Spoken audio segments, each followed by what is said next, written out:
नमस्कार। Career wing पर आपका बहुत बहुत स्वागत है। Class 12th physics chapter number 1 हम लोग पढ़ रहे हैं, जिसमें आज हम लोग पढ़ेंगे वैद्युत द्विध्रुव के कारण किसी बिंदु पर वैद्युत क्षेत्र की तीव्रता।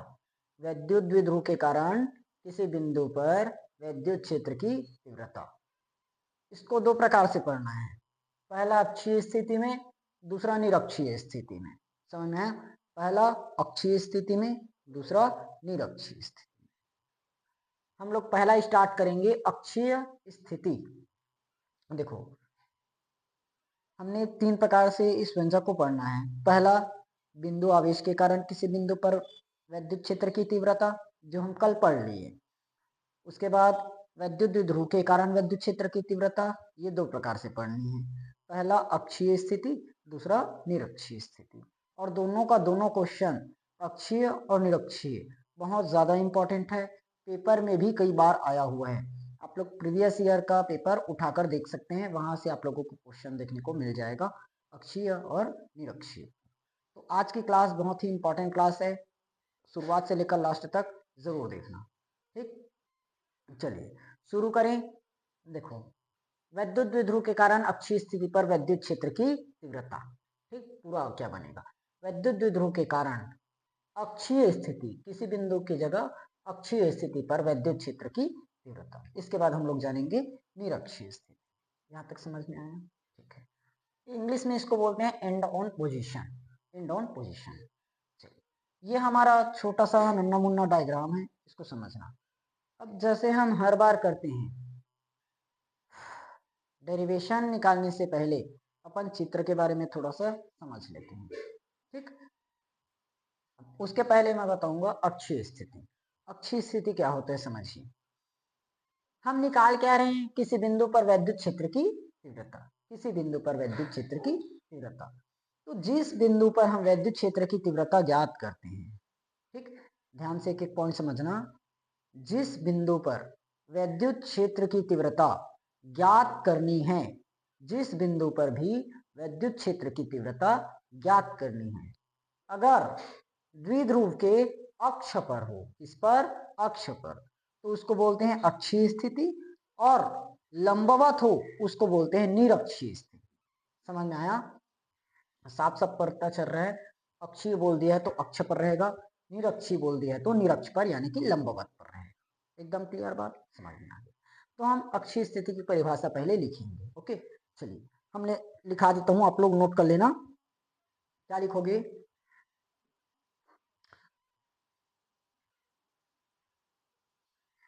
वह बिंदु जिस पर वैद्युत क्षेत्र की तीव्रता ज्ञात करनी है, यदि वह द्विध्रुव के अक्ष पर होता है, इसे अक्षीय स्थिति कहते हैं। लिख लिए? चलिए, ठीक। अब अपन आते हैं अपने इस डायग्राम पर। इस डायग्राम का वर्णन करना है। ओके, चलिए हम डायग्राम का वर्णन कर लेते हैं पहले थोड़ा सा। देखो, मैंने कल आप लोगों को पढ़ाया था, ए बी एक वैद्युत द्विध्रुव रहता है, उसकी लंबाई रहती है 2l। यहाँ पर भी वही पढ़ना है। माना ए बी, माना ए बी एक वैद्युत द्विध्रुव है। इसके पहले कल मैंने आप लोगों को पूरा एक एक चीज कंप्लीट करवाया था। वैद्युत द्विध्रुव पढ़ाया था, वैद्युत द्विध्रुव आघूर्ण पढ़ाया था, वैद्युत क्षेत्र की तीव्रता, ये सब कंप्लीट हो चुका है। अब देखो, ध्यान समझना। थ्योरी हमें रटना नहीं रहेगा, थ्योरी सिर्फ समझना रहेगा। जितना ज्यादा समझोगे उतना ही बेनिफिट है, और जितना ज्यादा रटोगे उतना ही जल्दी भूलोगे। लिखना क्या है? माना ए बी, माना ए बी एक वैद्युत द्विध्रुव है, माना ए बी एक वैद्युत द्विध्रुव है, जो प्लस क्यू और माइनस क्यू आवेशों से मिलकर बना है। क्लियर? माना ए बी एक वैद्युत द्विध्रुव है, जो प्लस क्यू और माइनस क्यू आवेशों से मिलकर बना है। इसके बीच की दूरी 2l है। क्लियर हुआ? इसके बीच की दूरी क्या है? 2l। समझ में आया?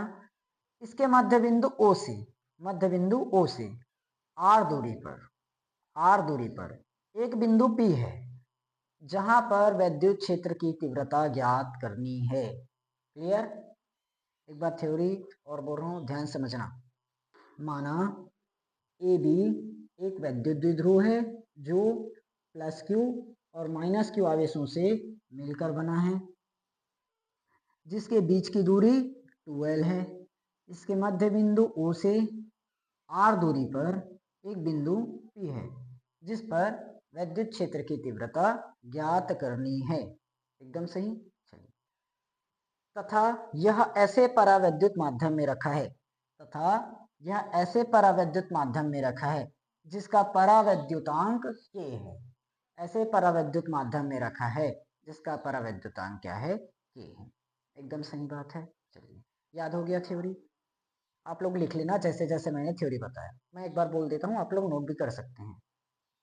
हम लोग लिखेंगे, अच्छा पहले अच्छी स्थिति की परिभाषा जो बताया उसको लिखना, फिर डायग्राम बनाना, उसके बाद पैराग्राफ चेंज करके जो अभी थ्योरी बोलूंगा उसको लिखना। ठीक, चलिए लिखना स्टार्ट कर लीजिए। माना ए बी एक वैद्युत द्विध्रुव है जो प्लस क्यू और माइनस क्यू आवेशों से मिलकर बना है, जिसके बीच की दूरी 2L है। इसके मध्य बिंदु O से R दूरी पर एक बिंदु P है जिस पर वैद्युत क्षेत्र की तीव्रता ज्ञात करनी है। माना इसके मध्य बिंदु O से R दूरी पर, सॉरी वही दोबारा बोल दिया, यह ऐसे परावैद्युत माध्यम में रखा है जिसका परावैद्युतांक K है।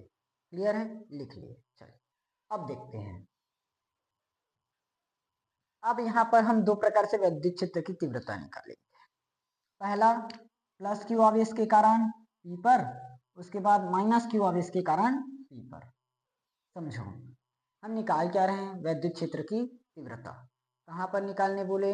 P पर। अभी बताया P पर वैद्युत क्षेत्र की तीव्रता ज्ञात करनी, तो P पर निकालेंगे। तो पहले A बिंदु के कारण P पर निकलेगा, उसके बाद B बिंदु के कारण P पर निकलेगा। अब मैंने बोल दिया प्लस क्यू माइनस क्यू, तो A पर ही तो प्लस क्यू है, B पर ही तो माइनस क्यू है। समझ में आई बात? ठीक है सर, तो वैसे ही लिख लेते हैं। बिंदु A के कारण वैसे लिख लो, या तो इसे लिख लो। प्लस क्यू लिखो चाहे बिंदु A लिखो, एक बरोबर है। प्लस क्यू आवेश के कारण, प्लस क्यू आवेश के कारण बिंदु P पर, बिंदु P पर, यहाँ हम एक खंड खींचते रहते हैं कुछ, बिंदु P पर वैद्युत क्षेत्र की तीव्रता। आप लोग ऐसे मत करना ना, खंड खींच देता हूँ मैं ऐसे करके, क्योंकि मुझे अभी जगह की बहुत ज़्यादा ज़रूरत पड़ेगी, इसीलिए मैंने यहाँ से खींच दिया। आप लोग पूरा ऐसे लिखेंगे। ओके, प्लस क्यू के कारण देखिए, तो ये बनेगा ई बराबर, दो चीज निकालना है, एक हम निकालेंगे प्लस क्यू के कारण और एक निकालेंगे माइनस क्यू के कारण, इसीलिए अपन E1 E2 करके दर्शाएंगे। पहला है अपना 1/4 पाई एप्सिलॉन नॉट के, पढ़े हैं 1/4 पाई एप्सिलॉन नॉट के, क्योंकि के परावैद्युत माध्यम में स्थित है बोल दिए। चाहो तो यहाँ से ही के को हटा सकते हो, चाहो तो यहीं से के को हटा सकते हैं। ठीक है, अब हम जानते हैं बिंदु आवेश के कारण निकला था, बिंदु आवेश के कारण वैद्युत क्षेत्र की तीव्रता क्या निकला था? इसके पहले जैसे मैंने कल व्यंजक पढ़ाया था ना, बिंदु आवेश के कारण किसी बिंदु पर वैद्युत क्षेत्र की तीव्रता 1/4 pi epsilon nought Q upon R का स्क्वायर, Q अपॉन R का स्क्वायर। R का स्क्वायर मतलब दूरी, दूरी क्या है यहाँ पर?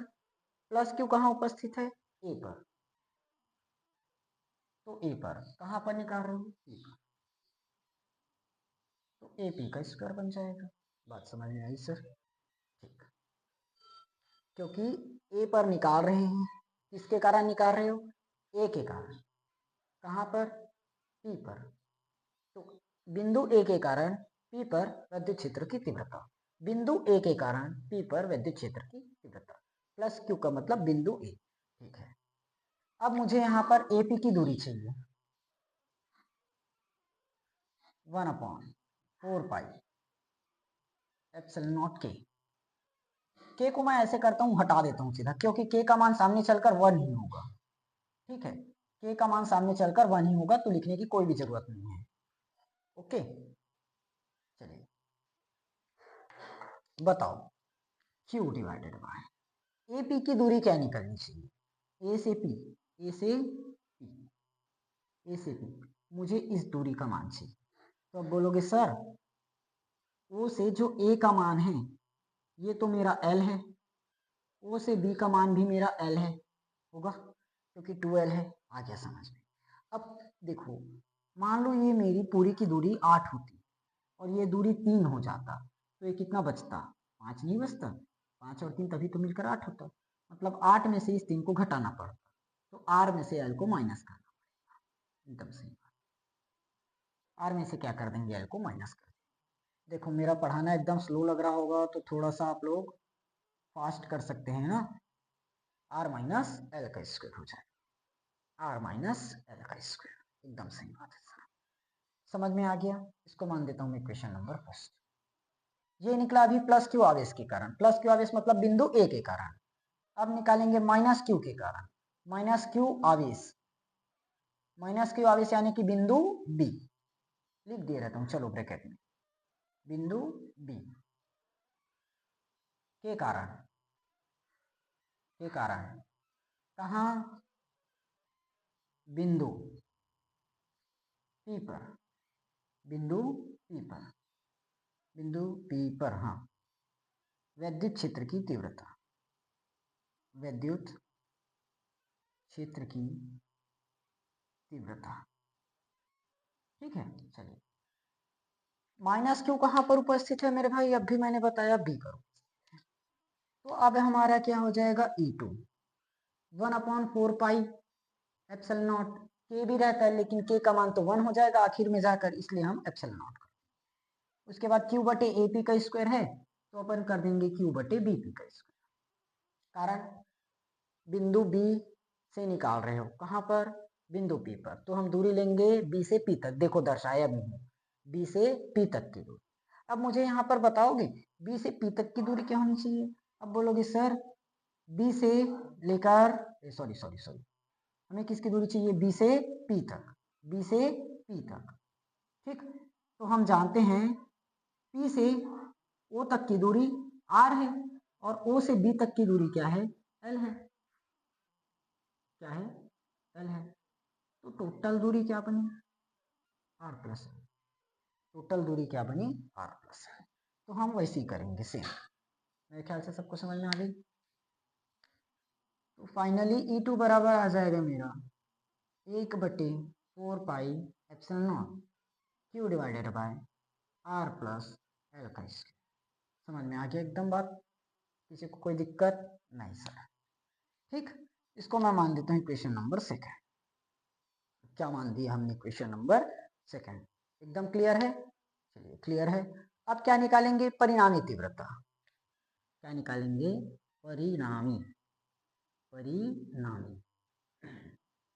तीव्रता, परिणामी तीव्रता, इसको बोलेंगे ई बराबर E1 minus E2, E1 minus E2 होगा। तो E1 तो ये समीकरण 1, E2 समीकरण 2, तो समीकरण 1 माइनस 2 कर सकते हैं डायरेक्ट, तो निकाल देते हैं अपन। E बराबर 1/4 पाई एप्सिलॉन नॉट, E1 का मान देखो Q divided by R minus L का square, Q divided by R minus L का स्क्वायर। ओके, माइनस है तो हम लगा देंगे माइनस, इसको लिखेंगे 1/4 pi epsilon nought Q divided by R plus L, ठीक है, R प्लस एल का स्क्वायर। एकदम सही बात, यहाँ से आप लोगों को दिखाई दे रहा है ना? ठीक है, नीचे वाला ओके। आगे बढ़े, देखो जो कुछ भी कॉमन कर रहा होगा उसको अपन कॉमन कर देंगे। E बराबर मेरा 1/4 पाई एप्सिलॉन नॉट, दोनों में कॉमन है, 1/4 pi epsilon not, 1/4 pi epsilon not common है, ठीक है कॉमन। दोनों में क्यू भी नजर आ रहे हैं क्या? तो क्यू को भी बाहर कर, क्यू भी बाहर। बचा मेरे पास यहाँ 1/, आर माइनस एल का स्क्वायर, माइनस है 1/, आर प्लस एल का स्क्वायर। यहाँ तक बात एकदम समझ में आई है। फाइनल करेंगे अपन ई बराबर क्यू बटे 4 पाई एप्सिलॉन नॉट होगा। यहाँ से आप लोग क्रॉस मल्टीप्लाई कर सकते हैं या तो एलसीएम ले सकते हैं।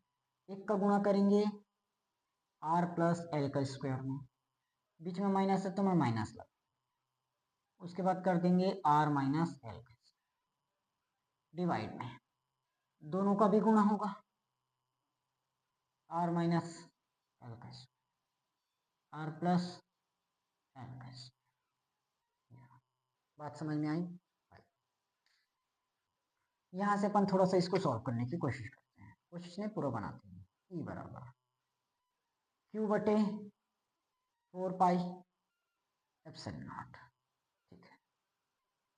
फॉर्मूला लगाओ ए प्लस बी का होल स्क्वायर, ए का square plus 2ab plus B का स्क्वायर आ गया, फिर है माइनस तो माइनस लगा, इसको अपन अब मिटा देते हैं, चित्र का काम खत्म हो चुका है भाई।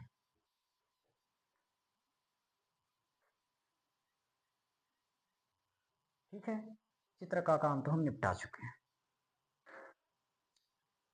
ये a माइनस बी का whole square, a square minus 2ab plus b square, a की जगह आर है, ए का square minus 2ab plus B का स्क्वायर डिवाइड में, ये मेरा है a माइनस बी और ये है a plus b, a minus b a plus b, a का वर्ग माइनस बी का वर्ग, तो क्या लग जाएगा यहाँ पर आर का वर्ग माइनस एल का वर्ग और पूरे का वर्ग, ठीक, क्योंकि स्क्वायर लगा हुआ है। समझ में आ गई बात? आगे कोई दिक्कत वाली बात नहीं है, यहाँ तक समझ में आ गया। आगे बढ़ते हैं अपन। ई बराबर क्यू बटे 4 पाई एप्सिलॉन नॉट, ब्रैकेट ओपन कर लो, आर का स्क्वायर माइनस, अच्छा एक मिनट यहाँ पर भी बताना पड़ा, चलो एक लाइन एक्स्ट्रा लेकर चले जाए, माइनस आर का square plus 2rl minus L का स्क्वायर। ब्रैकेट ओपन होता है तो चिन्ह बदल जाता है ना सबका, ये प्लस का minus are square minus 2rl का plus 2rl plus l square का minus l square divide r का वर्ग माइनस एल का वर्ग, रख दो इसको, कुछ नहीं कर सकते, मैं अभी थोड़ी देर में कुछ करूंगा इसका। यहीं पर कर देना था लेकिन एक लाइन एक्स्ट्रा चला गया, कोई बात नहीं। जो वैल्यू कट रहा है सबसे पहले अपन उसको काट लेते हैं। ये प्लस आर स्क्वायर से माइनस आर स्क्वायर कटेगा, माइनस 2rl से प्लस 2rl कटेगा, ये माइनस एल स्क्वायर से प्लस एल स्क्वायर भी कट गया, कुछ नहीं बचा। ऐसे कैसे? अरे सॉरी, यहाँ पर प्लस 2r है, प्लस 2r है, sorry sorry sorry sorry sorry, ये प्लस 2rl है और ये भी चिन्ह बदलने के कारण प्लस हो चुका है ना, वैसे में तो सब कट जाता है, इसे और काटता रहते हैं, 2rl प्लस में और इधर भी 2rl प्लस में, ठीक। अब देखो यहाँ पर जो एल स्क्वायर का मान है, इसका एल स्क्वायर का मान वो आर से बहुत ही छोटा है, आर से बहुत ही छोटा है, छोटा है, इसलिए एल स्क्वायर को मैं क्या कर दूंगा, एल स्क्वायर को मैं नगण्य मान, नगण्य लेने पर, ठीक। इसको मिटा दीजिए, इसको मिटा नहीं, गंदा कर, समझ में आ गया? देखो जो एल का मान है ना, एल स्क्वायर, यहाँ एल स्क्वायर कर रहे हो तो यहाँ आर स्क्वायर, यहाँ एल कर रहे हो तो यहाँ आर, एल स्क्वायर को हम क्या करेंगे, नगण्य, ठीक। पहले इसको लिख लेते हैं, जो भी हमारा बचा हुआ है इत्मीनान से छाप लेते हैं, क्यू के बटे में 4 पाई एप्सिलॉन आया, 2rl का मतलब मेरा होता है 4r डिवाइड में आर स्क्वायर है, आर स्क्वायर, एल स्क्वायर को नगण्य मान दिए तो 0 का वर्ग होगा, तो 0, ठीक है, यहाँ तक समझ में। यहाँ हम थोड़ा सा और लिखेंगे, देखो कितना लंबा गया, 5 नंबर वाला है सीधा, ठीक, लॉन्ग डेरिवेशन में आता है, लॉन्ग क्वेश्चन के साथ। तो ई बराबर क्यू बटे 4 पाई एप्सिलॉन नॉट। अच्छा यहाँ पर मैं एक चीज और समझा देता हूँ। देखो जो 4RL है, हाँ चलो लिखते हैं 4RL ई बराबर क्यू बटे 4 पाई एप्सिलॉन नॉट है। इसको मैं ऐसे लिखूंगा, अभी ध्यान समझना ना, 1/4 पाई एप्सिलॉन नॉट है। जो 4RL है, ऊपर में क्या है मेरा Q4RL है। तो मैं 4 को 2 × 2 नहीं लिख सकता क्या? सर लिख सकते हो। फिर उसके बाद इसका गुणा इसमें 2Q × L नहीं लिख सकता क्या? लिख सकते हो। R को अलग कर दो मेरे भाई, R को अलग कर दो रे। समझ में आया? आया सर। तो पूरे को हमने कैसे चेंज किया? 2QRL में कैसे चेंज किया? 2Q और LR में। यही है ना, 2LQR 12QR मैंने इसे लिखा, अभी बताऊंगा कारण। और ये R का वर्ग पूरे का वर्ग, R का वर्ग और पूरे का वर्ग मतलब R की पावर कितना हो जाएगा? 4। समझ में आया? R की पावर 4। देखो अगर सॉरी, गणित में घात का एक छोटा सा नियम है, अगर किसी का पावर हो तो गुणा हो जाएगा, R का स्क्वायर पावर में स्क्वायर, तो 2 दूनी 4 हो जाएगा, इसलिए यहाँ पर 4। समझ में आया? अब 4 बार है, 4 बार से अपन एक बार काट देंगे तो यहाँ से 3 बार। बात समझ में आई? अब मैंने आप लोगों को एक चीज पढ़ाया है कल, 2L × Q या Q × 2L। वैद्युत द्विध्रुव की द्विध्रुव लंबाई और आवेश के गुणनफल को कहते हैं P। वैद्युत द्विध्रुव आघूर्ण क्या कहेंगे? वैद्युत द्विध्रुव आघूर्ण। तो फाइनल हमारे पास बचा E बराबर 1/4 पाई एप्सिलॉन। इस पूरे की जगह आ जाएगा हमारा 2L × अच्छा एक बार और 2 बचा है क्या? देखो एक बार 2 बचा है ना अभी, अभी तो 2 दूनी 4 होगा। देखो इसका मतलब क्या है? 4LQR 4LQR 4LQR है। ठीक, तो क्या बचा मेरे पास? 2P/R का क्यूब, 2P/R का क्यूब, यह आ गया फाइनल आंसर। अच्छा E बराबर मान जानते हैं,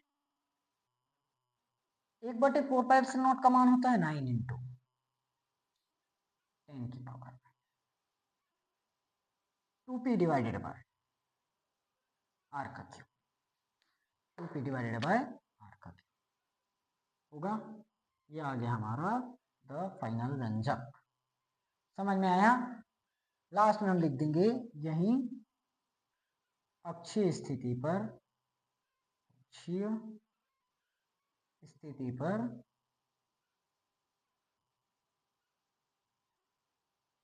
विद्युत क्षेत्र की तीव्रता का व्यंजक है। ओके, मेरे ख्याल से सभी को ये क्लास एकदम अच्छी तरीके से समझ में आ गई होगी। आई होप किसी को एक तनिक सा भी डाउट नहीं होगा। एकदम स्लो आज पढ़ाया, क्योंकि मेरा थोड़ा सा क्लास में खुद देखा मुझे ही फास्ट लगा था, लेकिन आप लोग इतना स्लो में देखेंगे तो आप लोगों के लिए नुकसान है। आप लोग 1.5x या 2x की स्पीड में जरूर देखना। ओके ठीक, ये हमारा फाइनल विद्युत क्षेत्र की तीव्रता का व्यंजक अक्षीय स्थिति के लिए, जो पेपर के लिए बहुत ही ज्यादा इम्पोर्टेंट प्रश्न है और पेपर में कई बार आया हुआ भी है। तो इसको एकदम अच्छे से आप लोग तैयार करेंगे, कोई भी लापरवाही नहीं करेंगे। अभी मैंने समझाया, जितना पढ़ाया क्लास को एक बार फिर से देखना, 2x की स्पीड में देखना, नोट करना, नोट करने के बाद उसको एक बार जरूर बनाना। ठीक, वैसे भी ऑनलाइन है, मुश्किल से बना होगा, 25-30 मिनट लगा होगा, ज़्यादा तो नहीं जाएगा क्लास, तो वो हो जाएगा कम से कम 10-12 मिनट में पूरा फिनिश कर लोगे 2 बार। इतना टाइम तो हमारे पास है। उसके बाद थोड़ा सा नोट कर लेना, नोट करने के बाद इसको आप लोग वापस रिवाइज करें। ठीक है, हम कल पढ़ाएंगे निरक्षीय स्थिति पर विद्युत क्षेत्र की तीव्रता। ओके, क्योंकि आज पॉसिबल नहीं है, दोनों एक साथ पढ़ाऊंगा तो बना नहीं पाओगे। ओके, मेरे ख्याल से सभी को ये बात अब अच्छी तरीके से समझ में आ गई है। अच्छी स्थिति को आज पढ़ना है, ठीक। अगर कल नहीं पढ़े तो बहुत पिटोगे। चलिए, ये है। अब इस पर आप लोगों का सिर्फ प्रैक्टिस ही बचा है। हमारा काम खत्म हुआ। अब हम नेक्स्ट वीडियो में आएंगे।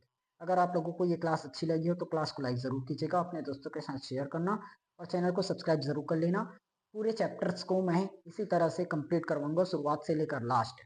एक भी क्वेश्चन ऐसा नहीं छोड़ेंगे जो पेपर में आप लोगों को दिख जाए, ठीक। जितना आता है पूरा का पूरा पढ़ाया जाएगा, इंपॉर्टेंट क्वेश्चंस के साथ, प्रीवियस ईयर पेपर्स के साथ, ठीक। चलिए, हम लोग मिलेंगे कल की क्लास में। तब तक के लिए आप लोग इस पर अच्छे से प्रैक्टिस कीजिए। ओके।